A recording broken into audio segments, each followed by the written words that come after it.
자, 이번 비디오에서 우리가 다루고자 하는 내용은 머신러닝 시스템을 설계할 때 우리가 생각하고 또 고려해야 될 사항들에 대해서 한번 자세하게 살펴보려고 합니다.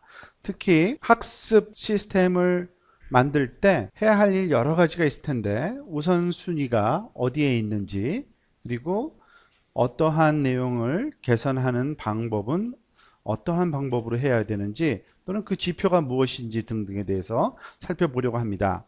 그 경우의 수가 굉장히 많을 수 있기 때문에 간단한 예를 하나 들으면서 그 경우에 어떻게 개선해 나가야 되는지를 살펴봄으로써 우리가 일반적인 기계학습 시스템을 설계 또는 구축하는 과정에 있어서 주의할 점을 살펴보도록 합니다.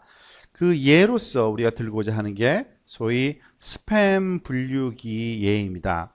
요즘 기본적으로 대부분의 웹메일 같은 경우에는 그 자체적으로 시스템 안에 스팸 필터링 기능이 좀 있습니다. 그리고 그 스팸 필터링이라는 게 결국에는 학습을 통해서 어떤 메일이 스팸인지 아닌지를 판단하고, 판단된 그 결과에 따라서 그 사용자가 불편하지 않도록 제거해주는 그런 역할을 한다고 볼 수 있고, 여러분들이 많은 경험을 하고 있을 겁니다. 자, 그러면 스팸 분류기를 우리가 어떻게 구축할지를 한번 살펴보도록 합니다. 일단 영문으로 된 예이기 때문에 그대로 따라서 영문으로 된 내용을 우리가 한번 살펴보려고 하는데요. 지금 두 개의 이메일이 보여지고 있습니다. 왼쪽에 보여지고 있는 이 이메일이 사실은 스팸 메일이고요. 그리고 오른쪽에 있는 게 스팸이 아닌 그냥 정상적인 넌 스팸 메일이라고 우리가 생각할 수 있는 경우입니다. 뭐 대충 내용을 살펴보면 그 단어들만으로도 쉽게 우리가 알 수 있는데요. 뭐 서브젝트에서 buy now라는 말 나오고요. 뭘 사라 그러고요. 그리고 롤렉스 워치에서 워치의 단어를 의도적으로 A라는 문자 대신에 그 4라는 그 숫자를 써서 스팸 필터를 피하려고 노력했고요. 메디슨도 마찬가지고, 뭐 모기지의 O자도 숫자 0으로 대체하는 그런 경우입니다. 즉 우리가 스팸 분류기 측면에서 이거를 살펴본다고 하면은 이 왼쪽 거는 즉 스팸이기 때문에 소위 우리가 true 스팸 필터 입장에서는 그 제거해야 될 스팸 대상인 거고요. 그리고 오른쪽 거는 스팸이 아니니까 넌 스팸 0이라는 레이블을 각각 붙여서 이 이메일, 이러한 이메일들을 다수 가지고서 학습을 시켜서 그 학습된 그 스팸 분류기를 활용할 수 있을 겁니다. 자, 그러면 이와 같은 스팸을 구분할 수 있는 그러한 스팸 분류기를 어떻게 우리가 구축해낼 수 있는지를 한번 생각을 한번 해보도록 합시다. 자, 스팸 분류기를 구축하는 데 있어서 우선 그 우리가 생각하려고 하는 거는 yes or no니까 로지스틱 리그레션일 거고요. 그 로지스틱 리그레션 중에서도 우리가 학습을 시켜서 이 내용을 활용하려고 하는 슈퍼바이즈드 러닝 방식으로 구축을 하려고 지금 생각을 하고 있는 거고요. 그러기 위해서는 당연히 훈련 자료들이 필요할 겁니다. 즉 그 훈련 자료들은 다양한 이메일의 특성들을 갖고 있는 X라는 입력 특성들로 구성되어야 될 거고요. 각각의 특성 값들에 해당하는 소위 레이블이 스팸이면은 1이라고 레이블이 되어야 되고요. 만약에 스팸이 아닌 이메일 같은 경우에는 0으로 만들어서 제공이 되어야 되겠죠. 그 얘기는 뭐냐면 우리가 제일 먼저 고려해야 될 거는 과연 이 피처를 어떻게 구성할까입니다. 즉 피처만 구성되면 피처들의 값을 우리가 훈련 자료로 제공할 수 있기 때문에 그런데요. 가장 우리가 쉽게 생각할 수 있는 어프로치 하나를 한번 예를 들어 봅시다. 예를 들어서 특징 X를 이런 식으로 한번 규정해 볼까요? 스팸 그리고 또는 스팸 아님을 구분할 수 있는 단어 한 100개 정도를 선택한다고 한번 예를 들어 봅시다. 그 예를 들면 이런 거죠. 이 교재의 내용에 발맞춰서 그 영문으로 된 이메일을 한번 예를 들어 보겠습니다. 즉 무언가를 판매하는 그러한 내용이 들어있을 때는 그 거래라는 뜻으로 deal이라는 단어가 보통 많이 나타날 거고요. 또 사라는 의미로 buy라는 단어가 많이 나타날 수도 있고, 좀 더 사람들을 관심을 끌기 위해서 아주 할인을 많이 해준다는 뜻으로 discount를 또 단어로 우리가 또 중요한 단어로 잡을 수 있고요. 그리고 사실은 이 저자의 이름이 앤드류 응인데 자기의 이름이 또 쓰여질 수도 있죠. 이거는 사적인 이메일인 경우에 그 이름을 언급할 수가 있는 거고요. 그리고 그냥 연락한 사람이 지금 당장 전화 달라는 식으로 내용 중에 이런 단어들이 있을 수가 있습니다. 그래서 총 한 100개 정도의 단어를 우리가 얻어내서 그것을 스팸인지 스팸이 아닌지를 구분하는데 그 핵심적인 키워드로 활용할 수 있다는 얘기입니다.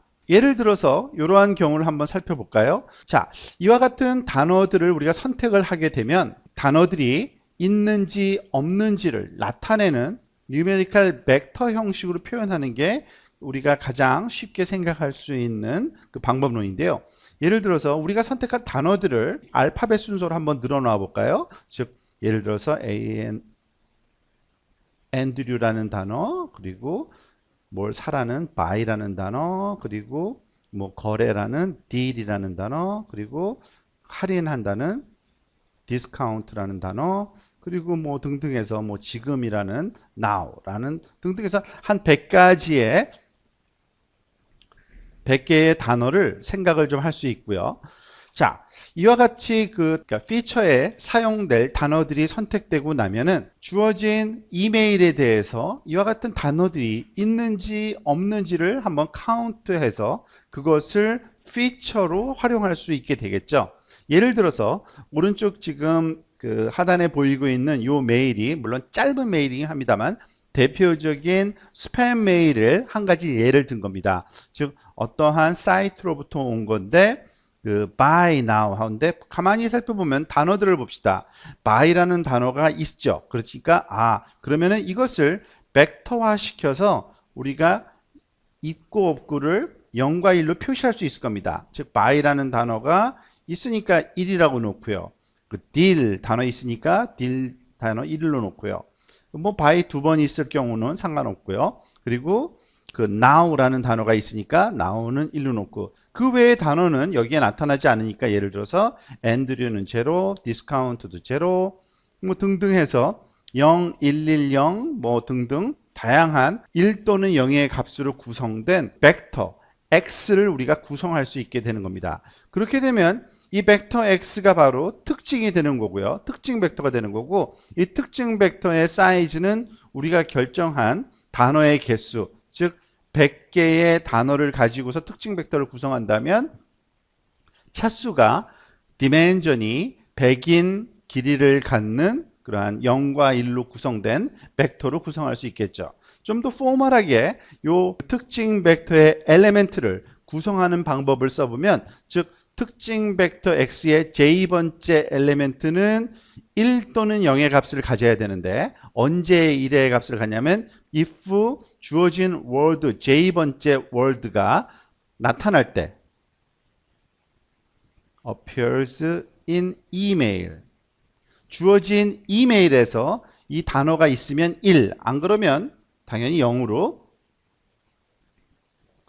otherwise 0으로 놓는 이런 식으로 구성하면은 아주 쉽게 특징 벡터 스팸 메일을 우리가 구분하는 데 활용하는 특징 벡터로 사용할 수 있을 겁니다. 근데 실제로는 이와 같이 임의로 100개의 단어를 골라낸다 뭐 이런 식의 방법은 쓰지 않습니다. 실제로는 좀 더 많은 단어가 활용되고요. 지금 여기 설명되어 있는 것처럼 보통 훈련 자료로 활용되는 이메일들에서 가장 많이 나오는 단어들을 골라내서 그것의 우선순위대로 10,000개에서 50,000개 정도를 골라서 활용하는 경우가 가장 일반적인 그 스팸, 넌 스팸을 분류해주는 스팸 필터를 훈련하는 데 활용되는 특징 벡터라고 볼 수 있습니다. 뭐 이것을 응용하는 방법은 굉장히 스트레이트포워드하게 우리가 적용할 수 있겠다는 생각이 들죠. 자, 그러면 스팸 분류기를 이제 그 특징이 주어져 있는 상태에서 구축하는데 과연 그 어떠한 것을 우리가 신경 써야 될지를 한번 살펴볼 필요가 있겠는데요. 낮은 오류를 갖게 하기 위해 당신의 시간을 어떻게 사용해야 하는가라는 것을 한번 고민을 해봤으면 좋겠습니다.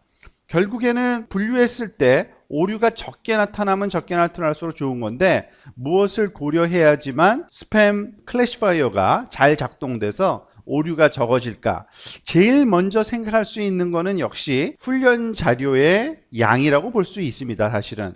그래서 첫 번째 생각할 수 있는 거는 아마 많은 자료를 우리가 수집하면 좀 더 좋은 파라미터로 훈련이 돼서 잘 작동되도록 할 수 있을 거다라는 건데, 예를 들면 사실은 실제로 여러분들이 인터넷상에서 아마 이거를 서치를 검색을 한번 해보셨으면 좋겠어요. 나중에 허니팟 프로젝트라는 게 있거든요.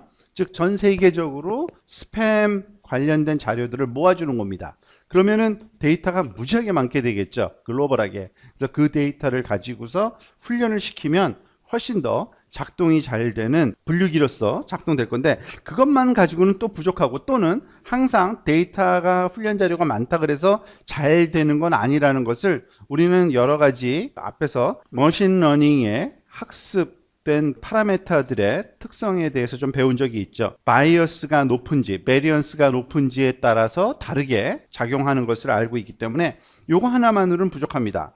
그래서 보통 또 이런 생각들을 좀 많이 해요.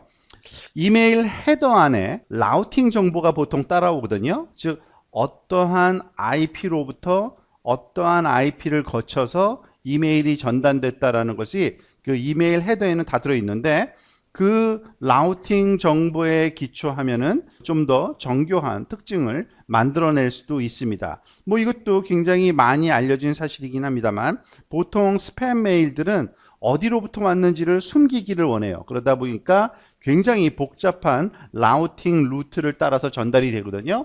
그래서 그와 같은 정보를 가지고도 우리가 이게 스팸인지 넌 스팸인지 활용할 수가 있고요. 그 얘기는 특징 벡터에 포함될 내용을 조금 변화시키는 그러한 방법도 낮은 오류를 발생시키는 어떤 방법으로 우리가 고려할 수 있다는 얘기입니다. 또한 메시지 내용을 그냥 단순히 단어가 있고 없고가 아니라 좀 정교한 특징 개발을 할 필요가 있습니다. 즉 메시지 내용의 근거에서, 예를 들면 이런 겁니다. 디스카운트라는 단어와 그리고 디스카운트라는 S가 붙은 단어를 같은 단어로 취급할 거냐 안 할 거냐, 이런 것도 고민을 좀 해봐야 됩니다. 또한 딜이라는 단어와 딜러라는 단어, 그죠? 거래, 그리고 거래자라는 이 단어를 같은 것으로 볼 거냐 아니면 다른 단어로 볼 거냐, 심지어는 또 구두점 같은 것도, 즉 쉼표와 또는 마침표에 활용하는 위치나 이런 것들이 스팸과 넌 스팸에 있어서는 확연한 차이를 보일 수 있는 어떤 굉장히 정교한 특징으로 우리가 간주할 수 있는데, 이것들을 실험을 통해서 어느 것이 더 좋은 결과를 낳느냐에 따라서 이것을 포함시킬 건지 포함시키지 않을 건지 등에 대한 고민 또는 결정을 우리가 해줘야 되고요. 또 추가적으로 스팸 메일에서 흔히 나타나는 것 중에 하나가 의도적인 오타를 많이 넣습니다. 즉 의도적으로 철자를 오기를 하는데요. 왜냐하면 대부분의 스팸 필터가 단어가 있고 없음을 감지하기 때문에 그 단어가 없는 것처럼 하기 위해서는 어떻게 해야 돼요? 그 단어를 우리 사람 눈에는 단어로 보이지만 디지털적인 측면에서 보면은 엉뚱한 숫자 0이 들어가 있거나, 그리고 메디슨도 숫자 1이 들어가 있으면 L자 대신에, 그리고 뭐 숫자 4가 대문자 A를 표현하는 것처럼 들어있는 이런 의도적인 오타, 이런 것들을 감지하는 것도 사실은 정교한 특징 개발의 한 방법론으로 우리가 활용될 수 있습니다.